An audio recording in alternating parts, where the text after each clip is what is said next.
Evening ചായയൊക്കെ ഉണ്ടാക്കി വരുമ്പോഴാണ് പുറത്തുനിന്ന് ബെല്ലടി.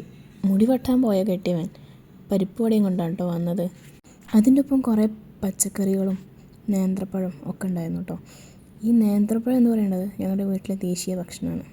മക്കൾക്ക് എന്നും ഡെയിലി നേന്ത്രപ്പഴം കൊടുത്തില്ലെങ്കിൽ എൻ്റെ കെട്ടിയവന് എന്തോ വലിയ ഇടങ്ങേറാണ്. അതുകൊണ്ട് വേറെ എന്ത് കഴിച്ചില്ലെങ്കിലും നേന്ത്രപ്പഴം മസ്റ്റാണ്. ഈ പരിപ്പ് വടയുടെ കഥ പറയുമ്പോഴാണ് എൻ്റെ കെട്ടിയവൻ്റെ ഇടയിൽ കൂടെ പറയുന്നുണ്ടായിരുന്നു, ദുനിയാവെന്ന് ഇത്രയും നല്ല പരിപ്പ് വട കഴിച്ചിട്ടില്ലാന്ന്. അതിന് മാത്രം ടേസ്റ്റ് ഉണ്ടോയെന്ന് കരുതി ഞാൻ പച്ചക്കറിയൊക്കെ അവിടെ വെച്ചിട്ട് പരിപ്പ് വടൻ്റെ പിന്നാലെ പോയി. ആൾ പറഞ്ഞതൊക്കെ ശരിയാണ്, നല്ല ടേസ്റ്റ് ഉണ്ടായിരുന്നു, നല്ല സോഫ്റ്റായിരുന്നു.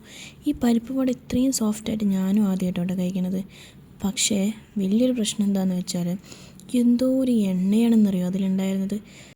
ആദ്യം ഒരു കടി കടിച്ചിട്ട് പിന്നെ ശരി ഒന്നും കൂടി നമുക്ക് ആ ചമ്മന്തിൻ്റെ ഒപ്പം കഴിച്ച് നോക്കാൻ നോക്കുമ്പോൾ ചമ്മന്തിൻ്റെ ഒപ്പം കഴിക്കുമ്പോൾ നല്ല ടേസ്റ്റാണ്. ചമ്മന്തി അടിപൊളിയായിരുന്നു.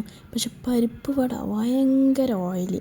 എനിക്ക് തോന്നുന്നു ഇവർ ഇത്രയും സോഫ്റ്റാക്കി എടുത്തത് വല്ല അപ്പ സോഡ എന്തെങ്കിലും ഇട്ടിട്ടുണ്ടോ എന്ന് എനിക്കൊരു ഡൗട്ടുണ്ട്. പക്ഷെ അപ്പ സോഡൻ്റെ വല്ല ചൊയ്യുമില്ല. പിന്നെ ഇങ്ങനെ ഇത്ര സോഫ്റ്റായെന്ന് എനിക്കറിയില്ല. പക്ഷെ നല്ലോണം എണ്ണ കുടിച്ചിട്ടുമുണ്ട്. അങ്ങനെ ഞാൻ ബാക്കി വെച്ചു കേട്ടോ. ഒരു 2 കടി അടിച്ചിട്ട് പിന്നെ ബാക്കി വെച്ചു. എനിക്ക് കഴിക്കാൻ കഴിയുന്നുണ്ടായിരുന്നില്ല. ഇതാ പറഞ്ഞാൽ ചിലവർക്ക് പറ്റും ചിലവർക്ക് പറ്റൂല എന്നുള്ളത്. എന്നാൽ ഓക്കെ, ബൈ.